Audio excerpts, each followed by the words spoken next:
Hey everyone, this is Tournament Rider. Today I'm going to be bringing for you a two-part audio. The first part's going to be live audio, and the second part's going to be the replay picked by the WCR member tourney winner. A few things about when I search ladder. I keep Lost Temple down because I play Orc on Lost Temple in wars and such. Okay, I found a game. It's versus Uni Balance. It's going to be a Night Elf Mare. It's on Echo Isles. So yeah, you'll know this of course by the time the audio's out. Alright, we're in. So, I'm thinking, this is a good Potom Hunts map. Yeah, I'm gonna do Potom Hunts. So, excuse me. The only problem with Potom Hunts is a lot of times your opponent will do DH, and they'll be able to kill the second, Rax, but excuse me, and they'll be able to kill your secondary AOW. But, if you're careful with it, you can make it so that they won't end up doing that. You just hide it a little bit away from your base, and they won't even look, because they'll just think you're doing a single AOW hunt strategy. So, basically just, warming up. My altar is about halfway. I'm going to make sure I remember to tell you guys. Wisp coming out. Okay. So I hope you all enjoyed this audio. It's good to be doing another one. It's been a bit. I did a duel and an FFA, so no standard audios for a while. 100 HP on my altar. Gonna make sure I get this one for you guys. Okay, you ready? 3, 2, 1. Altar is up. So there you go. Okay, I remembered. Anyway, so here's the plan. If he does Potom Hunts as well, we're both probably gonna do a little creeping, and I'm gonna try and do a suicide attempt on this tree, which is always fun, and you usually can get it. And if you don't, you'll kill a ton of wisps, and you can force him into a bad situation. And if he does Demon Hunter, I'm going to just try to harass him continually until probably about when he's at tier 2, and then I'm going to do a tower push. So that'll be fun. Game should get pretty chaotic. If I do a bit poor job, I'm sorry. It's going to be a pretty fun game. I'm looking forward to it. Potom's about to be out in a second here. Okay, now I'm going to place my Wisp a little bit farther away so that I can get that AOW up without him seeing it. Alright, sweet. Okay, so Potom is out. I go Aura first, especially if they're going to be going DH. Because if they're going DH, they'll mana brain you, and that way you can heal a lot quicker. Okay, I'm going to start my second AOW down here. Okay, so I should be good now. I'm not exactly positive what strategy he's doing, and I hope I didn't miss his DH going above me, but we'll have to find out. Okay, I'm in his base. Archer, looks like GH Archer, unless I'm mistaken here. Maybe he's seeing some weird tavern stuff. We'll see. Okay, so Beastmaster. Interesting. Interesting indeed. I don't know what that is saying of things to come.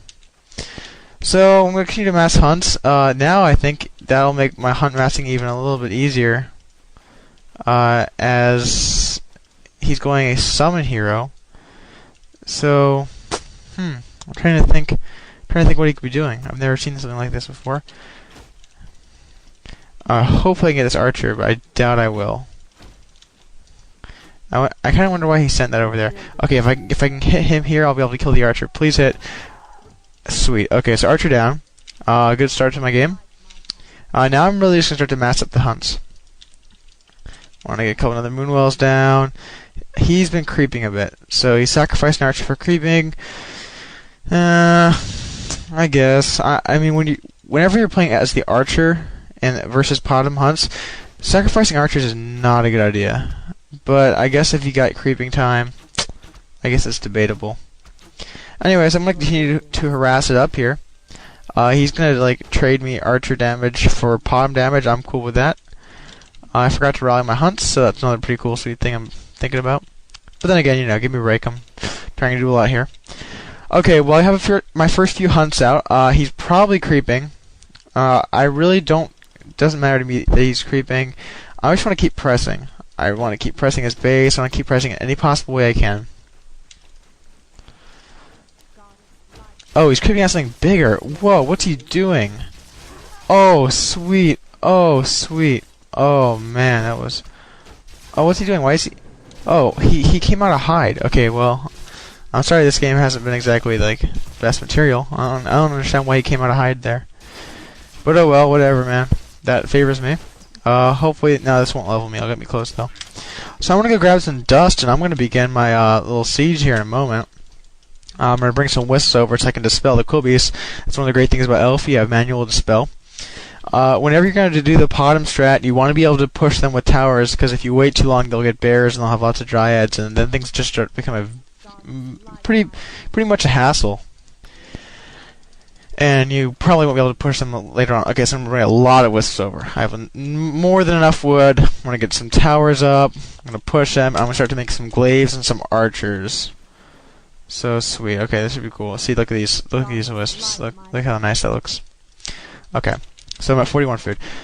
My guessing is I killed, what, 2 or 3 archers? I think 3 this game. So he won't have nearly... oh, here we go. Sweet. Kill another archers. Okay, so you flank the archers and... Oh, please kill the archer. Nah. Oh. Yes. Okay, well, I've leveled... Okay, this is really bad for him now. This is... Oh, 5 archers down. Oh, I don't think he's going to be able to recover from this. Okay, the push is on. Okay, I want to flank this Naga. Alright, I can't. So I guess that's that. Okay, can I kill another archer? No, he's gonna get it away. Alright, now I'm just gonna push. It's push time. Start the AOWs. Okay, I see what he's doing. He's getting some Naga and some Beastmaster. Surround. Alright, sweet. That was a nice surround. Thank you, Ryder. That was nice.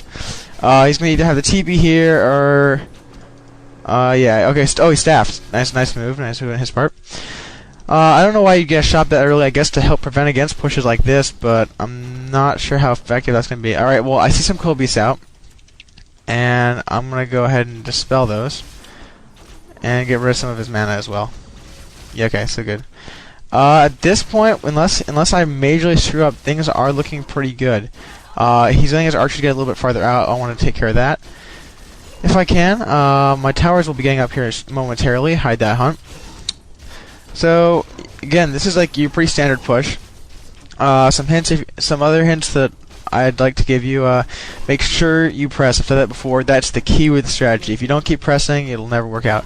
So just trying to microwave all my units. My tower's up. So at this point, things are not looking very good for him. Okay, Naga's gotten a little bit too close in. I'm gonna focus my tower on that. All right, there we go. Sweet. GG is called.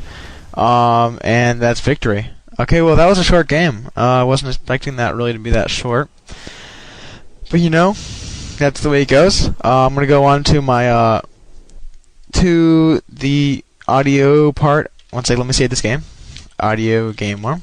Alright, sweet. Okay, now I'm going to move on to the replay that I know the WCR member, Tourney Winner, wanted me to cast. Alrighty, so, loading this up. Go ahead and get it to where the altar finishes for SDS.dt-.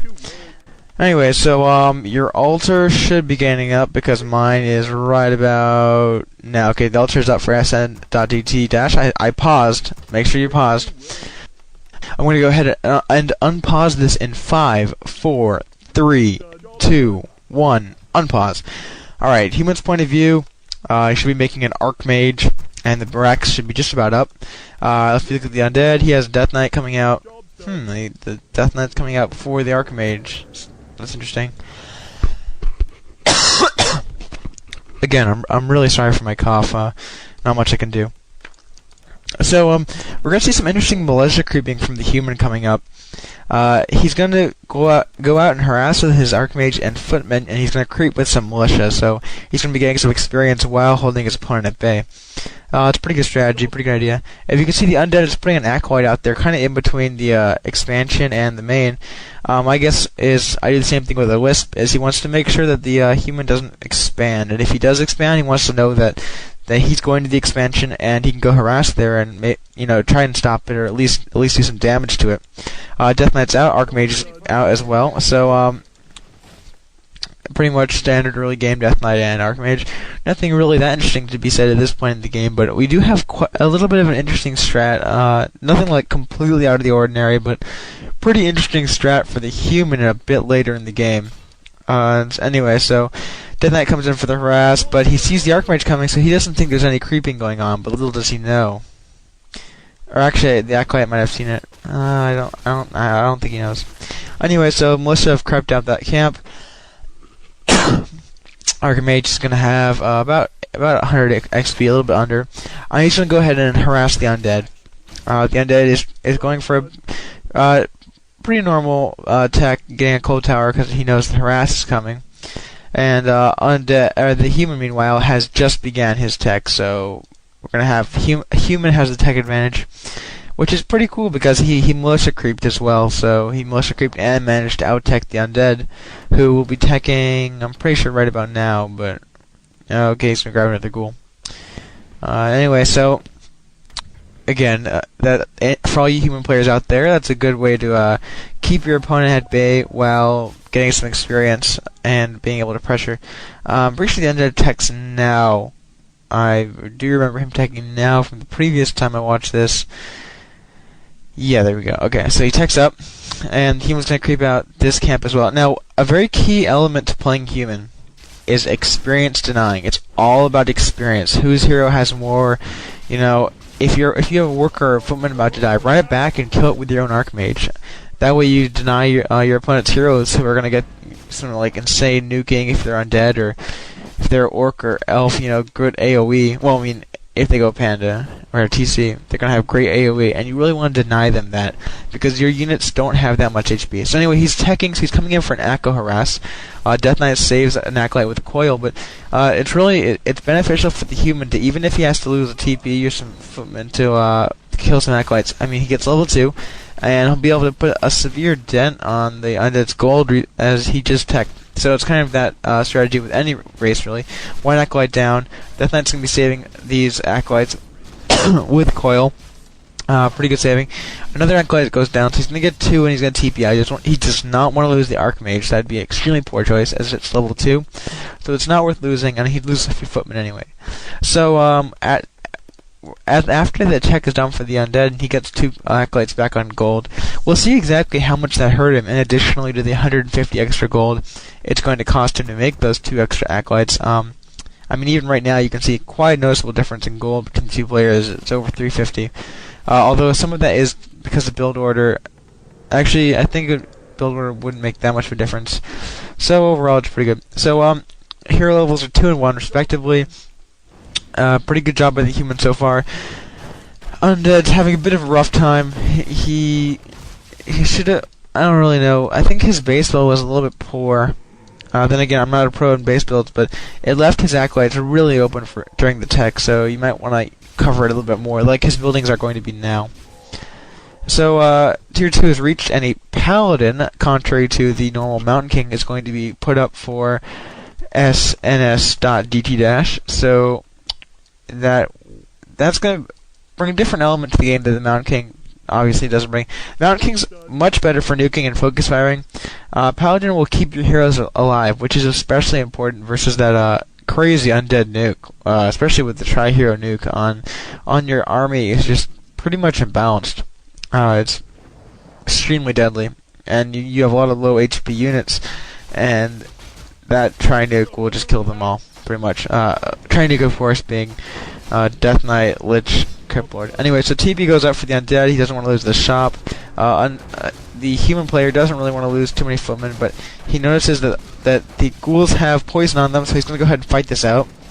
Water elementals are focusing down the weak ghouls, and the weak feetmen are trying to run away, but no one is being very successful at treating weak units. Everything is pretty much dying, 1 for 1, 2 footmen down, 2 ghouls down. Water elemental goes down, however, so a little bit of XP advantage, and the undead will pick up level 2 on his Death Knight. A ghoul is finally saved, and another water elemental goes down. So this battle kind of favored the undead as he grabs another footman, but he did have to waste a TP, so it kind of evens out. Although I would favor the human here. The paladin is now healing up the footman, and it allows him to save units that otherwise the undead would be killing. Excuse me. So, if you look at the human's base, he's going tier 3, he's putting up a blacksmith, and he has an arcane sanctum up. He's going to be getting some sworks, and he's going to be getting some an interesting mix of units in a bit. It's going to be interesting. You'll see. You'll like it, I'm sure. Anyway, so again, human just wants to